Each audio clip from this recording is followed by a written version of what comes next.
Assalamualaikum warahmatullahi wabarakatuh.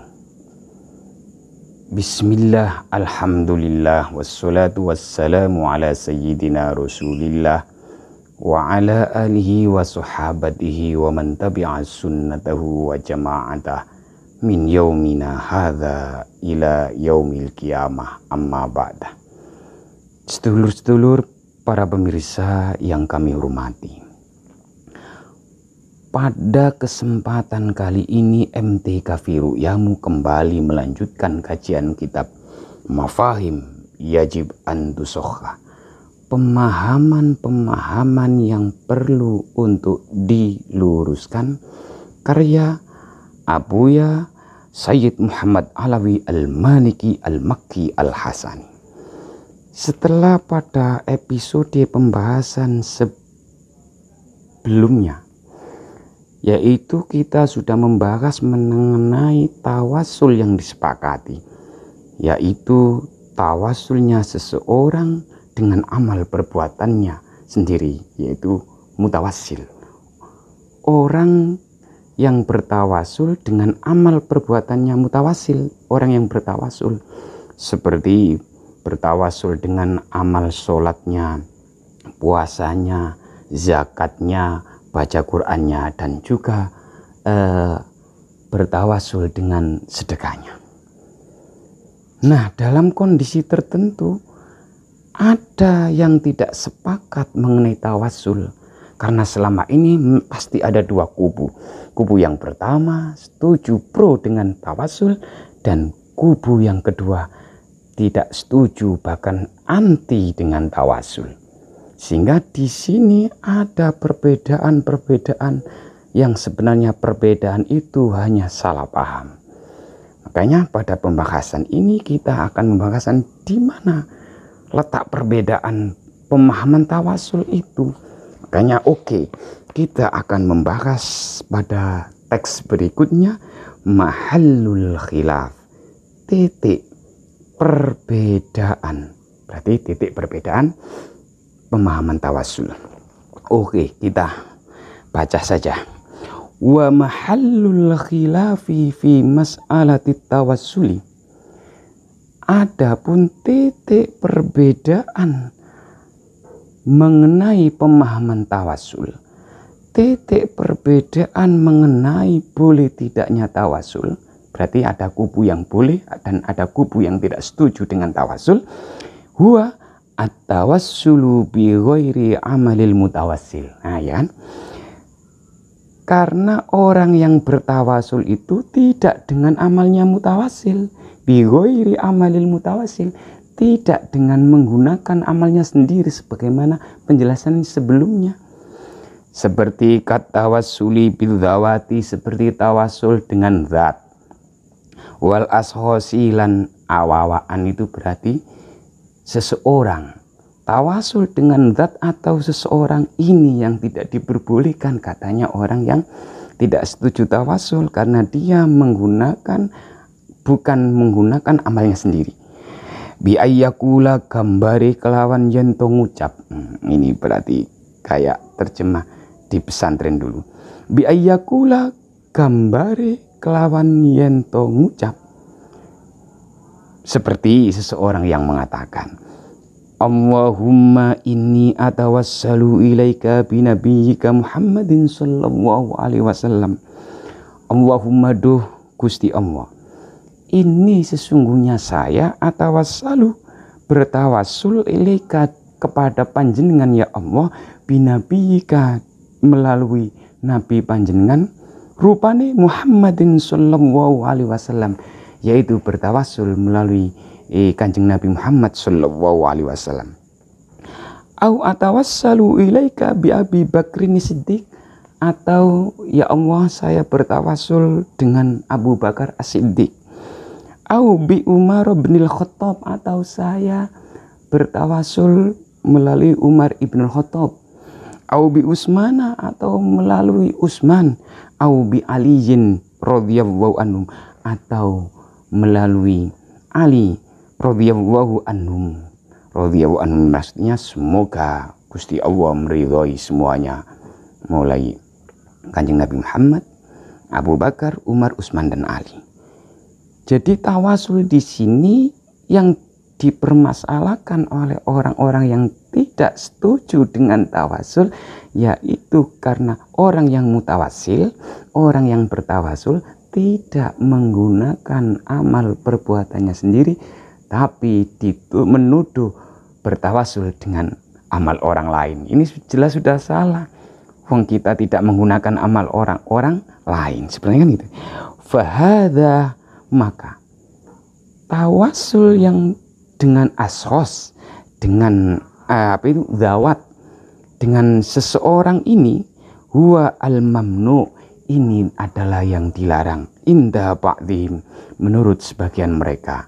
Ba'dihim ini berarti menurut mereka, ini ya bisa bermakna dalam konteks yang agak ekstrim akhir-akhir ini, yaitu aliran Salafi Wahabi yang sangat anti dengan tawasul, dan termasuk sekte-sekte yang berafiliasi dengan Wahabi. Tidak usah disebutkan, nanti paham sendiri.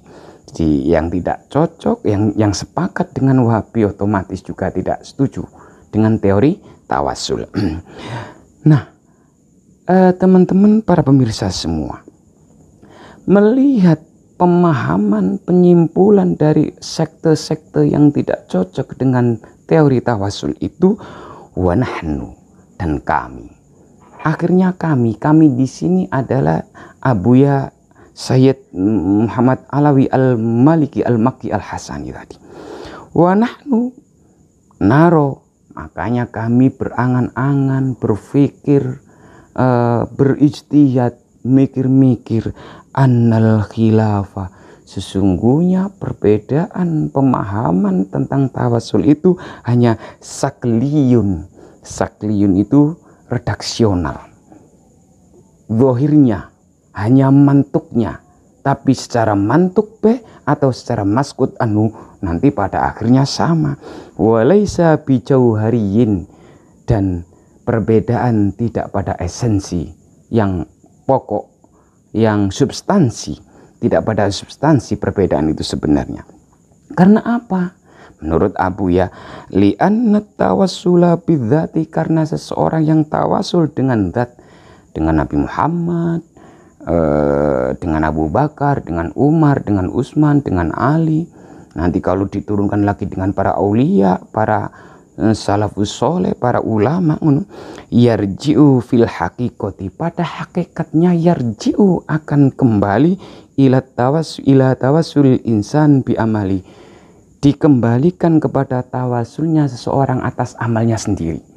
Jadi kalau seseorang bertawasul kepada ashos atau zawat, itu secara otomatis orang itu bertawasul dengan amalnya sendiri, minimal amalan batin. Lah iman itu kan juga ada di hati, batin nggih. Wa al-mutafaqqu ala jawazi.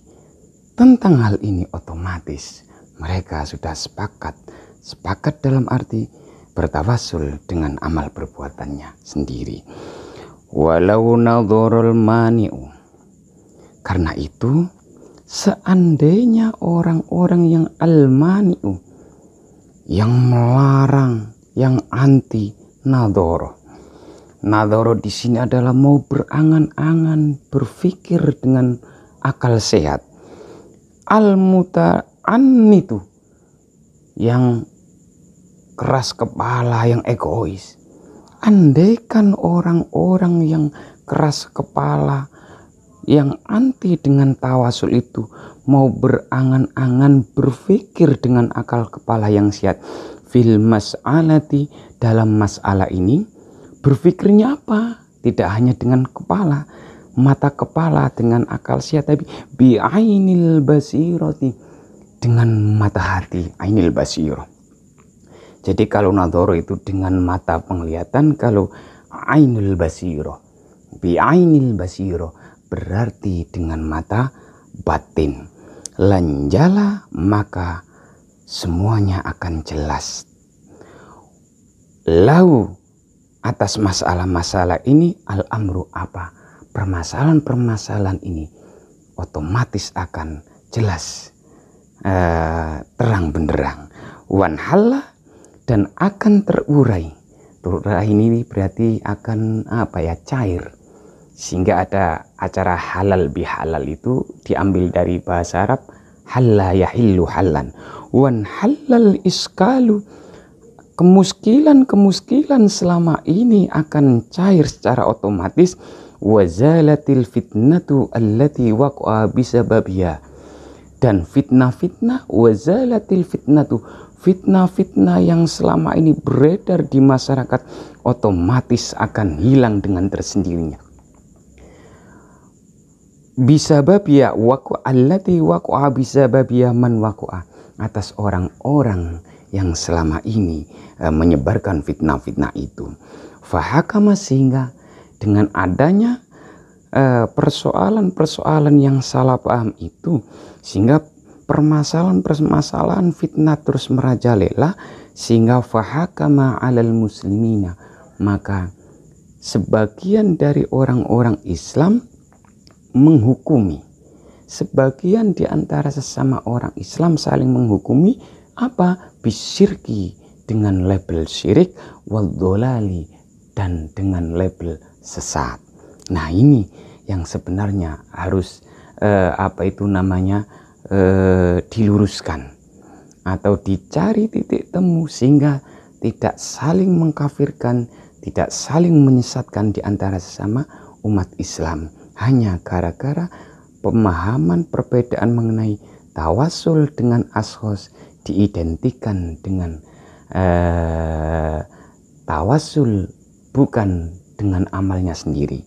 Nah, karena itu wasa'ubayyinu kaifa annal mutawassila bi ghairi huwa fil haqiqatil mutawassilun bi amali. Nah, ini besok kita akan mengkaji lanjutan dari kitab ini, yaitu alasan Abuya Sayyid Muhammad Alawi Al-Maliki Al-Makki Al-Hasani, bahwa orang yang bertawasul dengan melalui orang lain sama halnya bertawasul dengan amalnya sendiri. Begitu, oke?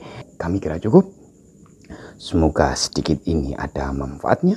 Wallahul muwaffiq, wallahul musta'an, wa ilaihi tuklan, wal afu minkum. Wassalamualaikum warahmatullahi wabarakatuh.